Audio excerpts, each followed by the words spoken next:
Howdy! Welcome to Physics 208, Electricity and Magnetism. We're going to start with a review of mechanics. Congratulations on successfully surviving Physics 218. You mastered a lot of material: kinematics, Newton's laws, the work-energy theorem, conservative and non-conservative forces, potential energy functions, F external is dp tot dt, conservation of momentum, polar coordinates, torque external is dl tot dt, conservation of angular momentum, and harmonic motion. You should be proud of your accomplishment. Gig 'em. Much of what you learned in Physics 218 will be directly applicable in this course.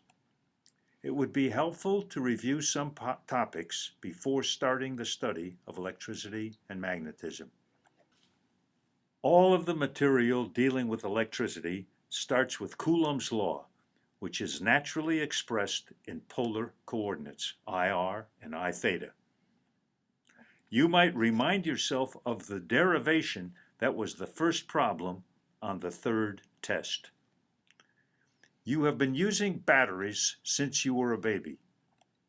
You might be surprised to find out that the voltage marked on a battery is essentially just the difference in the potential energy function between the terminals of the battery.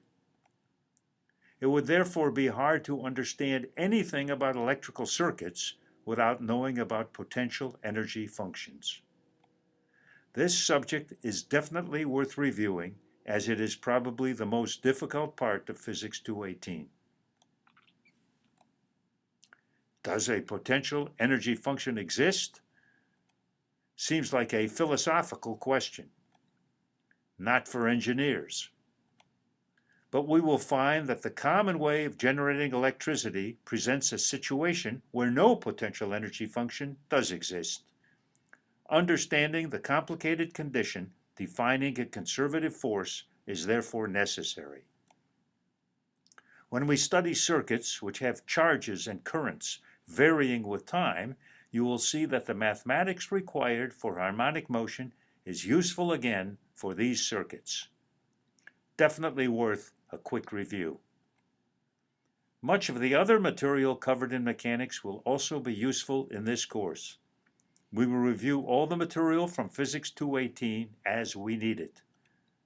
The topics listed above do play a central role in the development of the laws of electricity and magnetism and are worth more of your attention. Summary. The study of electricity and magnetism requires knowledge of much of what was covered in mechanics.